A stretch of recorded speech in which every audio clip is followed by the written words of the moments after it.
Mr. President, dear colleagues, lahat tayo nagdiwang at pumalakpak noong maban ang POGOs at nang maipasa na ang anti-POGO law.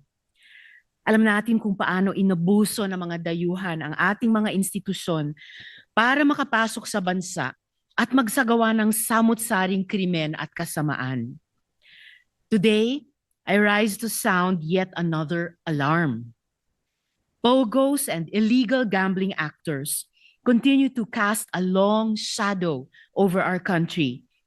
At malala pa dito, ginagamit ang isang paraan na dapat nakareserba sa mga pinaka-inaalipusta, ang ating asylum process. Let me be very clear. Refugee protection is sacred. It exists to save lives, to shield the persecuted, the hunted, the vulnerable. The Philippines is proud to be a signatory to the 1951 Refugee Convention, and we honor that commitment. We honor that commitment to the Jews during the Holocaust, the Vietnamese boat people, the Sindhi Hindus after the partition. We continue to honor that commitment to the Syrians, the Palestinians, the Rohingya peoples. Pero ngayon, lumalabas na pati ito ay nilalapastangan na rin. Mr. President, hindi dapat ito ginagawang taguan ng mga kriminal. Hindi dapat ito nagiging escape hatch ng mga sindikato.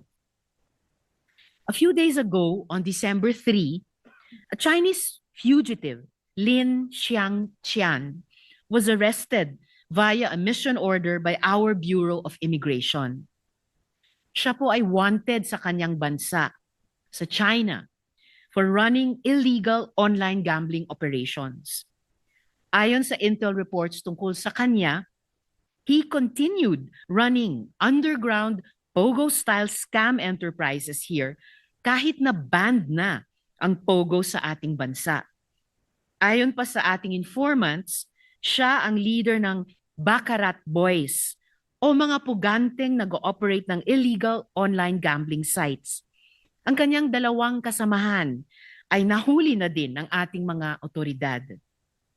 Pero wala pang 24 oras matapos ang kanyang pag-aresto, itong si Lin ay di umanong nakakuha ng proteksyon mula sa pag-file ng asylum. Ang kanyang abogado di umano ay sumulat sa Refugee and Stateless Persons Protection Unit, RSPPU, noong December 4 para i-express ang intensyon ng kanyang kliyente na mag-apply ng asylum. Apparently, this was enough to prevent his deportation. Ito ang ginawang dahilan kung bakit hindi na proseso ang kanyang deportation. Isang araw lang, Mr. President. Isang araw. Nagpanggap siyang nangangailangan ng pagkupkop ng Pilipinas at kaya tinuring umano na biktima ng political persecution sa China.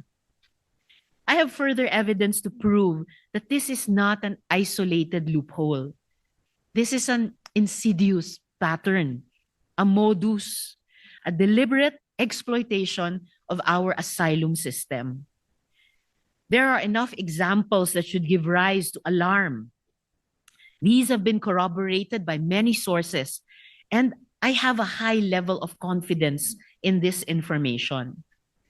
I have redacted some information as I understand that despite these glaring red flags, there remains a need to uphold the protections assured in this process for the sake of future genuine applicants. A certain Miss Wang, accused of embezzling 97 million RMB in 2017, tumakas dito noong 2018, and then was arrested here in 2022 on an Interpol red notice.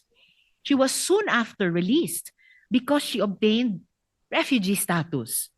May dalawa siyang passport, Chinese at Antigua and Barbuda. She applied for refugee status on January 23 and received it in April 2023, or just 3 months after. A certain Mr. Yin, illegal casino operator, blacklisted and arrested in August 2024, released because he obtained refugee status in September 2024. I want to highlight this case. August 2024 ang application ng kanyang asylum. September 2024 ito ginawad. 1 buwan lang. A certain Mr. Tang, Hong Kong citizen, organized illegal gambling in the Philippines, wanted by Chinese authorities and with an Interpol red notice.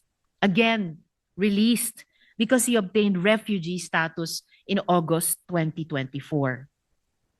A certain Mr. Ren, illegal online gambling operator, also arrested on an Interpol red notice. Mahuhulaan nyo na po siguro, sasabihin ko next. Released January 2025 because he obtained refugee status. And now, Lin Xiangqian, arrested December 2, 2025, and deportation blocked because he immediately filed for refugee status.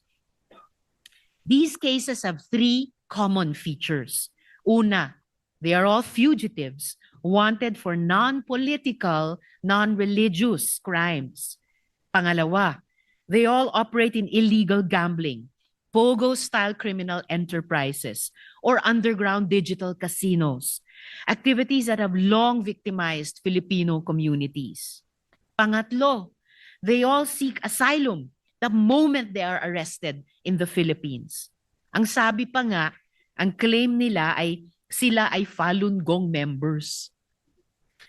Under the 1951 Convention and DOJ Department Circular Number 024, Series of 2022, a refugee is someone who fears persecution due to race, religion, nationality, membership in a social group, or political opinion, not someone escaping fraud charges, casino operations, or illegal gambling syndicates. Refugee protection does not apply to a person who has committed a serious non-political crime and who presents a real danger of inflicting the same harm on our people. Pag ikaw nga naman ay tinuring na refugee, you enjoy safe harbor in the country that gave you refugee status. Pwede kang maglabas-masok. You are protected from the alleged persecution that gave rise to your claim for asylum. Mataas and universal ang mga pribilehiyo dahil kinikilala natin bilang sanlibutan ang hirap at pasakit na dinaranas ng mga biktima ng political persecution, mga inaapi ng isang marahas na estado. This raises a basic question. How are individuals wanted for non-political crimes able to pass through our asylum process so easily and so consistently? How are Interpol Red Notice fugitives able to avail of the protections reserved for the vulnerable peoples of the world? The pattern suggests either a serious failure in our screening mechanism or deliberate facilitation, whether through neglect, influence, or corruption. Ganito po ang form na kailangang sagutin ng mga aplikante para maging refugee.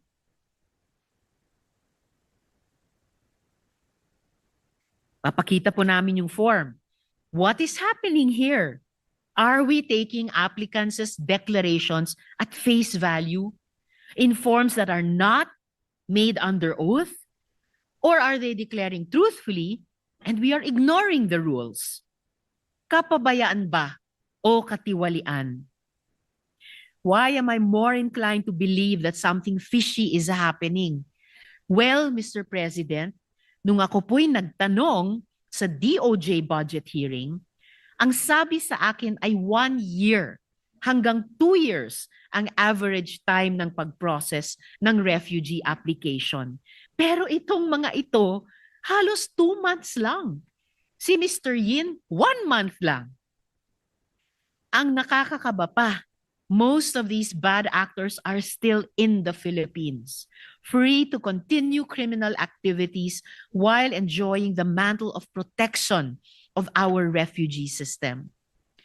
Who dropped the ball here? Ang DOJ RSPPU na nagpoproseso at nagbibigay ng asylum? Ang BI na may mandato ng paghuli ng mga violators ng ating immigration laws at mag-deport? O may iba pa bang ahensya? I thank the Bureau of Immigration and the DOJ, Mr. President, for their readiness to provide information on these general processes to my staff. But I believe they would agree with me that some questions need to be answered. When a fugitive can file for asylum 1 day after arrest and effectively block deportation, the system is no longer functioning as intended. When multiple refugees from the same criminal sectors, illegal casinos, POGO-linked activities, underground gambling syndicates, all receive refugee protection, the issue stops becoming about a non-functioning system. It becomes about a system protecting criminals and compromising public safety. Mr. President, sa susunod po na linggo, didinigin po ng Subcommittee on Justice and Human Rights ang kaso ni Joseph C.